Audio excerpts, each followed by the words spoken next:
اور اس ڈائری کا نام تھا گل مکی. تو وہ گل مکی کی وہ ڈائری BBC پر نشر ہوتی تھی ہفتے میں 1 بار یا 2 بار. تو ان کو بھی اس بارے میں پھر اس کو وہ حادثہ پیش آیا, وہاں پر اس کو گولی لگی, پھر وہ برطانیہ چلی گئی, لیکن اس نے اپنی جدوجہد جاری رکھی بچوں کی تعلیم کے لیے, تو ان کو بھی یہ انعام ملا ہے. اب ہم دیکھتے ہیں کہ یہ قائم کس نے کیا. اس انعام کا قائم کرنے والا کون ہے؟ الفریڈ نوبل ایک شخص تھا جو سویڈن کا رہنے والا تھا.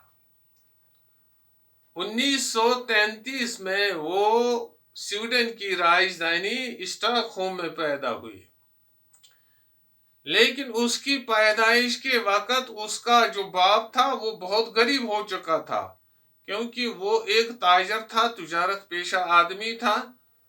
تو لیکن وہ دیوالیہ ہو گیا تھا, اور غربت کے زمانے میں 1833 میں الفریڈ نوبل پیدا ہوئی.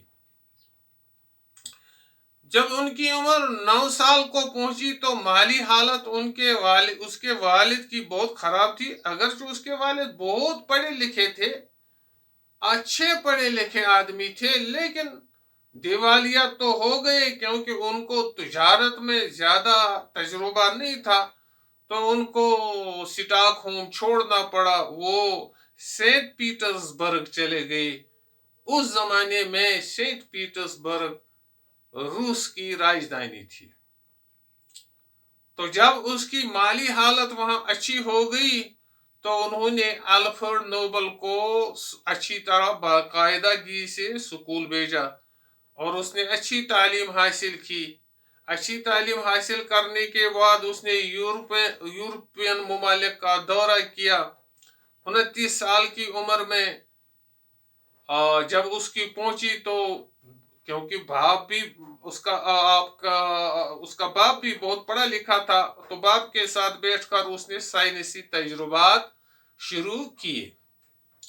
تو سائنسی تجربات کرتے کرتے اس نے ایک چیز کی نائٹرو گلسرین کی ایجاد کیا, اور پھر نائٹرو گلسرین کی مدد سے اس نے ڈائنامائٹ بنایا. ڈائنامائٹ ایک بارود ہے, اور یہ بارود زبردست دھماکہ خیز مواد ہوتا ہے, اور ایک جگہ سے دوسری جگہ بارود کو لے جانے کا اس نے طریقہ بھی بتایا ہے, لیکن اس کتاب میں اس نے وہ طریقہ درج نہیں کیا ہے. تو الفریڈ نوبل جو تھے وہ زبردست محنتی آدمی تھے. اس نے یہ ڈائنامائٹ صرف جنگ کے لیے استعمال نہیں کیا تھا, یا کسی ممالک کو قبضہ کرنے کے لیے نہیں کیا تھا, یا کسی کو نقصان پہنچانے کے لیے اس نے یہ استعمال نہیں کیا تھا. تو اس طرح اس کی مالی حالت اچھی ہو گئی, تو اس نے بہت سارے پیسے بھی کمائے, ایک دولت مند آدمی وہ بنا. تو اس نے اپنے جو اس کے ملازم تھے یا کامگار تھے, کام کرنے والے تھے, ان کے لیے ہوادار مکان بنائے, اور ایک خاص بات کی کہ جو اسے اپنے اس کارخانے کے اندر منافع ملتا تھا, اس منافع میں بھی اپنے ملازموں کو شریک کیا. آپ کو جنگ سے زبردست نفرت تھی, وہ بھائی چارہ دنیا میں قائم کرنا چاہتے تھے. لیکن ایک بات ہو گئی, اسے کسی لڑکی سے شادی کرنی تھی, لیکن اس کے ساتھ شادی کرنے سے پہلے وہ لڑکی فوت ہو گئی.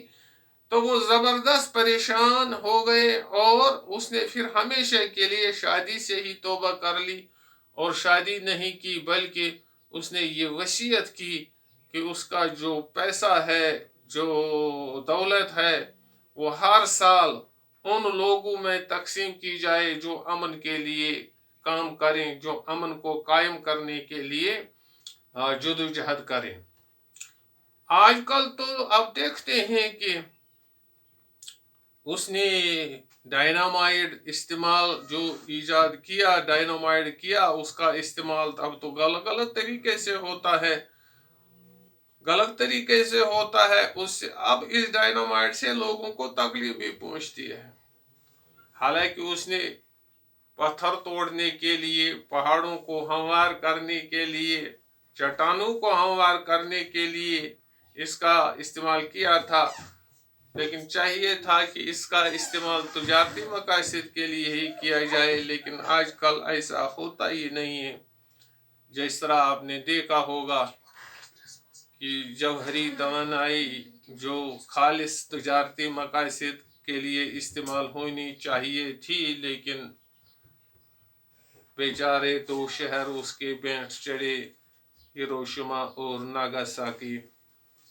یعنی جس چیز کو تجارتی مقاصد کے لیے، انسانی فلاح کے لیے استعمال کرنا چاہیے تھا، لیکن اس کو مردم کشی کے لیے اور بستیوں کو تباہ کرنے کے لیے استعمال کیا گیا۔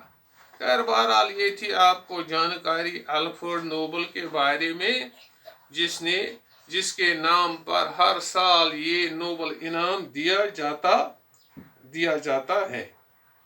اب ہمارے پاس ہیں اسی کے بارے میں کچھ سوالات، اسی کے بارے میں۔ تو یہ نوبل انعام کی کہانی جو آپ کی کتاب ہے، نصابی کتاب، اس کے پیچھے کچھ سوالات لکھے ہیں۔ تو یہاں پر ایک سوال ہے کہ نوبل پرائز کس کے نام پر دیا جاتا ہے؟ ابھی تو ہم نے آپ کو بتایا ہے کہ نوبل پرائز الفریڈ نوبل کے نام پر دیا جاتا ہے، اسی نے اس انعام کو قائم کیا ہے۔ تو لہٰذا ایک بار پھر دہراتا ہوں آپ کے سامنے اس سوال کا جواب، نوبل پرائز کس کے نام پر دیا جاتا ہے؟ نوبل پرائز الفریڈ نوبل کے نام پر دیا جاتا ہے۔ اور پھر سوال اس کا دوسرا، ہندوستان میں ادبی انعام کسے ملا؟ میں نے یہ بھی آپ کو بتایا کہ ہندوستان میں ادبی انعام رابندر ناتھ ٹیگور کو ملا۔ اور رابندر ناتھ ٹیگور کو کیوں ملا؟ کیونکہ اس نے ایک کتاب گیتانجلی لکھی ہے جس کا تعلق ادب سے ہے۔ امید ہے کہ آپ اس کو یاد رکھیں گے۔ اسی طرح تیسرا سوال ہے، نوبل انعامات پہلے کن کن موضوعات پر دیے جاتے تھے؟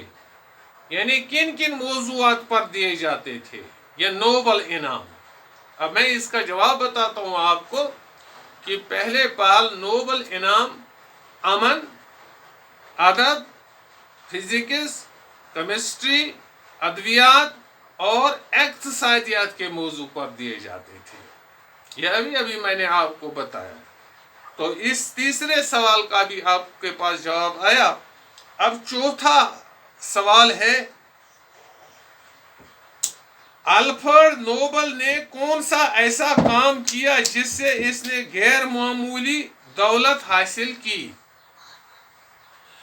الفریڈ نوبل نے کون سا ایسا کام کیا جس سے اس کو غیر معمولی دولت حاصل ہوئی؟ پہلے تو الفریڈ نوبل نے وہ ایک انجینئرنگ میں اور کیمسٹری میں اس نے اعلیٰ تجربہ حاصل کیا تھا، اور پھر اس نے نائٹرو گلسرین بنایا۔ پھر نائٹرو گلسرین کی مدد سے آپ نے ڈائنامائٹ ایجاد کیا۔ تو ان ہی چیزوں سے اس نے بہت ساری دولت کمائی۔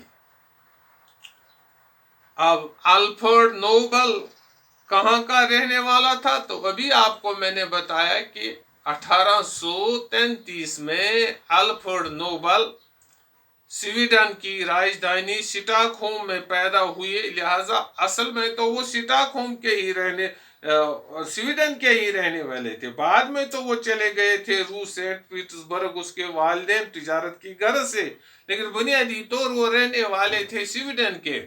1833 میں پیدا ہوئے اور 1896 میں وہ اس دنیا سے رخصت ہوئے۔